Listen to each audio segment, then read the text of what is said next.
Margaret, and this is not a vlog. Alright, so I have watched episode 1 of season 7 of The 100, and if you have not watched episode 1 of season 7 of The 100, you don't want to watch this video because I'm about to, well, you might want to watch this video because there will be spoilers. I'm just telling you that right from the beginning. I'm not going to mention if I'm dropping spoilers again because almost everything in this is going to be a spoiler, okay? Okay, good. Glad we're on the same page. So, episode 1. You guys remember in my trailer video when I said I was going into this as a pessimist?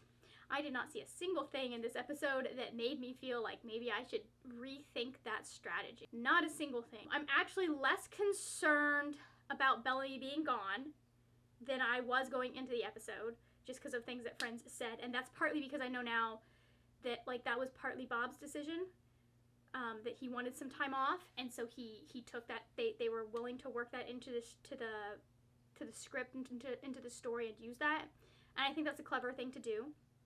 I'm a little concerned about that environment and how much of what that says about the environment, that they're going into the final season and your male lead needs some time off. Just knowing the history of some of the people on the set, if you haven't been around since season 3, you might not know what went on with Ricky Whittle, but look it up. I'm sure there's still stuff on Google. Ricky's spoken about it. So I wonder, I'm glad they're letting him take care of his mental health, but at the same time, I wonder how much they contributed to that. That out of the way, so this episode was a mess, and that's something that I am realizing. They do on a pretty frequent basis. They'll have episodes that are messy like this, that when you get into the full spectrum and see the full season, you're like, okay, that's what all of that means, and it's like the way things come together are then beautiful. But what you have, which I have an issue with, this is going to be a mostly negative video. Did you guys not get that from what I said about still being a pessimist on this season? Anyways, what happens when you have an episode that jumps around as much as this one did? Because we were jumping around. We had Clark and all the stuff that was going on with Sanctum and the different factions that we had in Sanctum. We had Echo and Gabriel and Hope's storyline that we had going on. What was the third one? We have 3 storylines in this season. We've got the Clark, Russell, Prime storyline. We've got the Bellamy, Octavia, that whole storyline. And there's a third storyline that's going on. Oh, the Shade Hedda storyline, which I knew was happening. So we've got 3 separate storylines that we're setting up. And the only one I feel like they did well to set up in this episode was the Shade Hedda storyline, because that was just one moment where Russell gets right in the middle of him being unconscious, and that was the only one that I felt they did well, because I was so bored for so much of this episode because we kept jumping around and it was stuff that I did not care about for 90% of it. Echo was a great character, I love Gabriel, but I didn't care about them. I was like, yeah, I know, you're gonna be going after Bellamy, why are we... So much of this, it felt like a waste of time. However, I do hope that will lead into some more development for Echo. I would like to see Echo be able to have a storyline outside of Bellamy, and outside of actually, and we started to see the seeds of that in season 6. So I'm hoping, considering what we saw in season 1 with her being haunted by Ash and Rowan, I was so happy to see Rowan back, guys. I cheered. I had some... Listen, I just finished season 4 and I already miss Rowan. I just am sad he had to die. He could have been a real asset to Octavia when they were stuck in that bunker. Anyways, having seen all of that, I think we're going to get a storyline for Echo that's going to be, the impetus is her looking for Bellamy right now, but I think that we're going to see a little bit more from her than that. I'm very intrigued by what's going on with Hope and the weird memory situation that we have going on with her and the memory situation that we have going on with Octavia. And I know it's because there's wormholes involved, so I'm wondering if it's the memories that you have in the wormhole stay there, or if it's one of those situations where it just screws up your short-term memory in general. I don't know. I'm not sure. I miss Bellamy so much. I totally support Bob in doing what he needs to do for his mental health, because like that's way more important than him being in the show and this fictional character. But I miss Bellamy. He's so good as Bellamy, and I missed him, and I can't wait till we get to like, I think we'll start seeing him again, maybe more in like 4 to 6 possibly. I don't think we're gonna see much of him in 2, 3, or 4. And if we do, it'll be a body double. So there's that. Like I'm pretty sure most of what we saw of Bellamy in this episode was actually a body double. Hence the reason why it was always from the back, and why there was like I should have known that when they were doing that shot. Like I had a suspicion when they were doing that, you know, that shot that we see where it's just Bellamy face down and it's just the back of him sticking out and you can't see his head. I had a feeling that that was something that was happening. So I am less concerned about Dictator Clark than I was going into this season, especially considering having seen so much of the preview material in this first episode.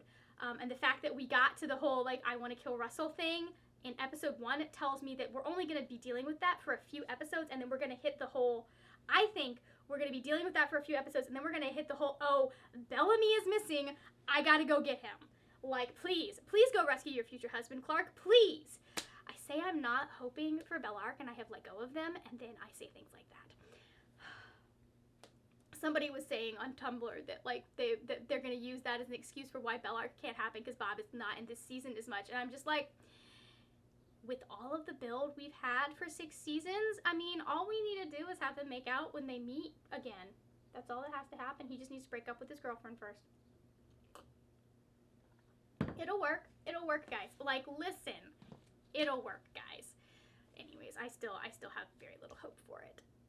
I'm just, that's how we're rolling. What else did I want to talk about? Oh man, Murphy being all conflicted about the fact that they think that he and Amori are Kaylee and Daniel and having to deal with all of this death, and him being upset, like, baby, Abby's death is not your fault, but at the same time, like, the fact that he is upset about the fact that Abby is dead, so much character growth, guys. I'm so proud of him. I cheered when he came out from behind the building. He's like, have we learned nothing? And I was just like, oh, bless.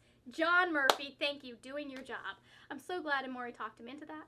I'm hoping that we get past that plot line real fast, and I really just want to see the children of Gabriel have a come to Jesus moment and realize that they were worshiping very flawed people. Kind of, okay, I know I said I was happy with how the shade-headed thing happened, but at the same time, I'm kind of pissed that Russell did not have to suffer. Because Russell deserved to suffer, and even Russell recognized that he deserved to suffer. I'm wondering how long it's going to take Clark to realize that Russell is no longer home, the man who murdered her father is no longer home, and is the man who tried to murder her daughter. Speaking of her daughter, oh my gosh, that moment when Maddie's like, my mom died in my arms, and Clark's like, oh, like that moment, I told you guys, the whole family thing is going to be important. So important, and I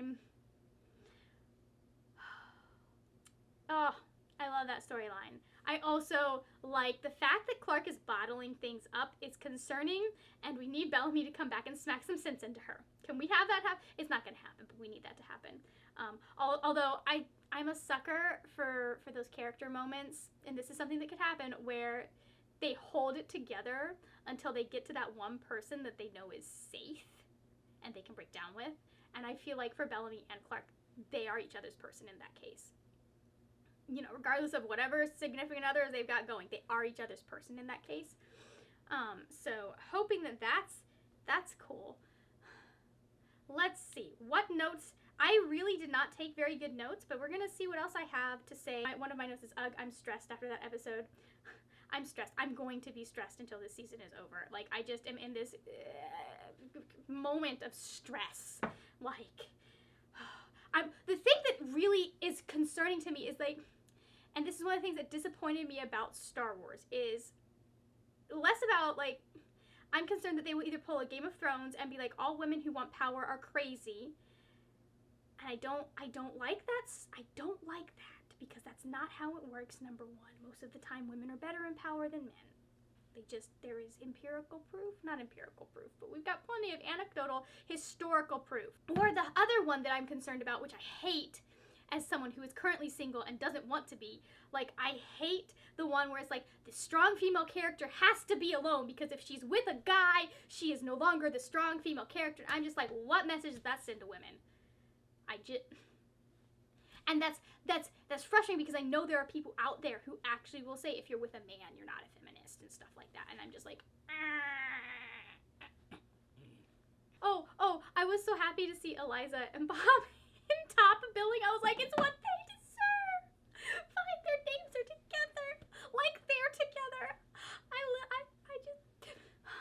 Okay, I know Jason Rothenberg said there was not going to be time travel. And maybe it's just that wormholes and time travel are very similar, but I'm still getting like major time travel vibes from this season, especially with all of like the memory issues and I'm like, this feels like an episode of Doctor Who right now, which was weird. I have to say, like, we went into this episode, it didn't feel like the season, it didn't feel like the previous seasons have felt. Like, I know there have definitely been shifts in how seasons feel, but like, we went into this episode, and from the get-go, at least for the first like 10 minutes, it didn't feel like the 100.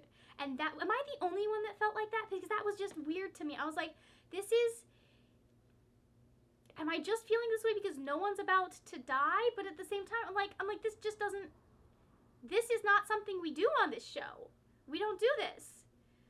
I'm pretty sure they're setting it up so that they can take it away, but I'm just like, what's going on? Help, please. Someone send help. I am confused.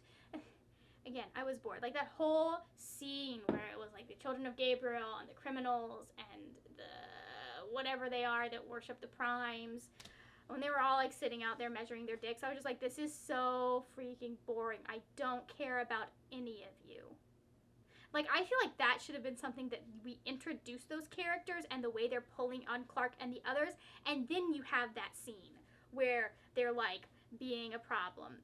That's when you do that. After, and it would especially be perfect because after Clark sentences Russell to die, which Russell's already dead, so there you go, Clark. You already missed your opportunity. You should have done it while you had a chance. I love that Russell was too weak to fight Shithead, though. Clark would have beat his butt. I'm not gonna lie, I felt like Russell was working an angle, so there's that. But I feel like now that he's dead, I feel like maybe they were trying to build up some sympathy for him, and that's gonna happen. No sympathy for Russell. But I was just like, yeah, he's saying all the things he needs to say. I feel like he's trying to work an angle. I just have Murphy getting turned on because his girlfriend is smart. We stan. Yes, I really appreciated that. All right, that was it. Anyways, so I think the only one that I didn't actually finish was that I am less concerned. Did I already say I was less concerned about Dictator Clark? Because, like, I would be concerned about that if we had gotten, like, halfway through the season. But it just feels like she's doing a Bellamy Blake season 3 journey right now, but with more justification and less just wholesale murder. So I am not optimistic. I'm still very stressed about this season, very nervous, concerned about how things are going to end. I'm not sure if I'm more worried that we're going to end up with like a thing where I had a bad thought the other day that was like, what if they do get together, but then they kill Bellamy and the end of the show is Clark with their kid, like 10 years later, like a Pirates of the Caribbean, only Will's not coming onto dry land. But I'm still very, very concerned about the two of them dying together. And nothing has happened in this particular episode that's made me feel less like that's going to happen. It's funny, I was shipping Octavia with Gabriel. Now I'm shipping Echo with Gabriel. I'm not sure how I feel about that, because I don't care if Echo ends up with somebody, but I do care if Octavia does, because I feel like she should, after everything she has been through. She deserves to find her new Lincoln. She does. I'm still pissed about Lincoln dying. So that is me rambling about episode 1 of season 7 of the 100. Not a lot to say just yet in this season. I will try to take better notes next time, but like, those are just my thoughts. Those are the things that hit me. I miss Abby a lot, and I miss Bellamy a lot. I miss Kane. I I was so happy to have Indra back as a main character. I really hope we get to see so much more of her. I hope we get at least seasons like 2 and 3 levels of Indra where she is a part of the main plot again, because I have missed her so much. I love Indra. Anyways, we'll see where this season goes. I am still concerned, and I will continue to be concerned until we are done with this show. So I'm just glad I know what the next thing I'm obsessing over is. Thank you so much for watching. Normally I talk about books and writing and all that good stuff, so I'll have videos about that over there. If you enjoyed this video, please give it a thumbs up and look out next week for when I talk about the next episode's video. No. The next episode. There will be a video for the next episode. That's what I'm trying to say. That is it for now, my friends. Happy reading, and I will see you later when we will talk about more wordy, nerdy things. Bye!